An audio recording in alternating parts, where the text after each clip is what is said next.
Hello friends, welcome back to my channel that easy psychology. आज का topic है T test. T test का use कब होता है? टी टेस्ट का यूज़ अपन जब करते हैं जब अपन ने नल हाइपोथेसिस बनाई हो।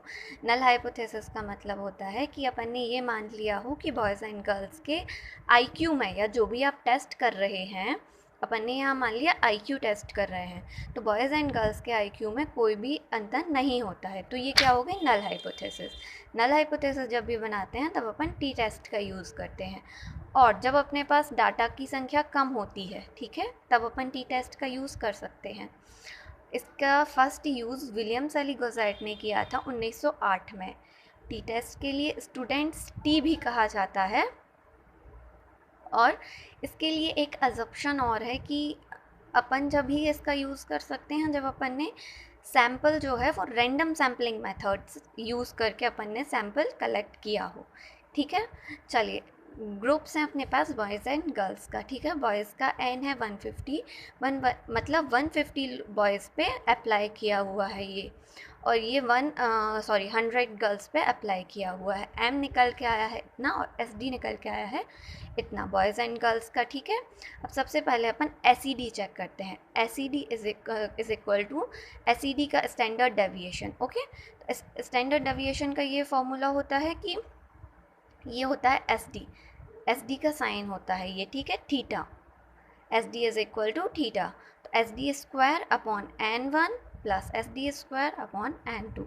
एस डी अपना है 10 अपॉन 150 है अपना, एन वन कितना है 150 और एन 200, एस डी है 12। ठीक है, इसे अप्लाई कर दिया, ये सॉल्व किया तो ये आ गया 1.44। एस डी कितना निकल के आ गया 1.44। अब इसके बाद अपन सी आर वैल्यू निकालते हैं। ठीक है, critical ratio. C R value निकालने के लिए M1 minus M2 upon S E D, इसे अप्लाई कर देंगे। M1 अपने पास है 112 minus 110 upon S E D निकल के आया है 1.44। तो सी आर वैल्यू अपन को मिल गई 139। अब डी एफ निकालेंगे। हाइपोथेसिस जब भी चेक करनी हो कि अपनी कौन से लेवल पे हाइपोथेसिस रिजेक्ट हुई है या कंफर्म हुई है, तो अपन डी एफ का यूज़, डी एफ निकालना ज़्यादा ज़रूरी रहता है। N1 माइनस 1 N2 माइनस 1, ये फॉर्मूला है, अप्लाई किया तो डी एफ निकल के आया अपना 248। 248। अब इस डी एफ को अपन टी रेशियो इसमें देखेंगे अपन। ठीक है, अब इस सारणी में देखेंगे कि 248 कहाँ पे आता है। 248 ये है, 248 एग्जैक्ट वैल्यू तो दी नहीं है, 200 दिया हुआ है, तो ये 250 के नीचे है 248, इसलिए अपन 200 में चेक कर सकते हैं। अगर ये 250 के ऊपर होता या 265 आता अपना डी एफ, तो अपन 300 में चेक कर सकते हैं। ठीक है, इसलिए अपन अब 248 है इसलिए अपन 200 में चेक करेंगे। और 0.05 के लिए है अपनी वैल्यू 1.98 और 0.01 के लिए अपनी वैल्यू है 2.60। अब अपन चेक करते हैं अपनी हाइपोथेसिस रिजेक्ट हुई है या कंफर्म। तो सी आर वैल्यू से रिजेक्ट अपन चेक करते हैं। ठीक है, सी आर वैल्यू कितनी आई 1.39। अब 1.39 सी आर वैल्यू है, 0.05 पे इतना मान दिया हुआ है और 0.01 पे इतना मान दिया हुआ है। अब ये दोनों, ये 1.39 इससे भी कम है और 1.39 2.60 से भी कम है, इसलिए ये हाइपोथेसिस अपनी कंफर्म होती है।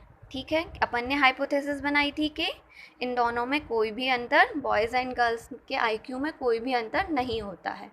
ठीक है, तो ये अपन को क्या बता रही है कि इससे ये कम है और इससे भी कम है, ये 0.05 से भी कम है और 0.01 से भी कम है, तो इसलिए अपनी हाइपोथेसिस कंफर्म होती है।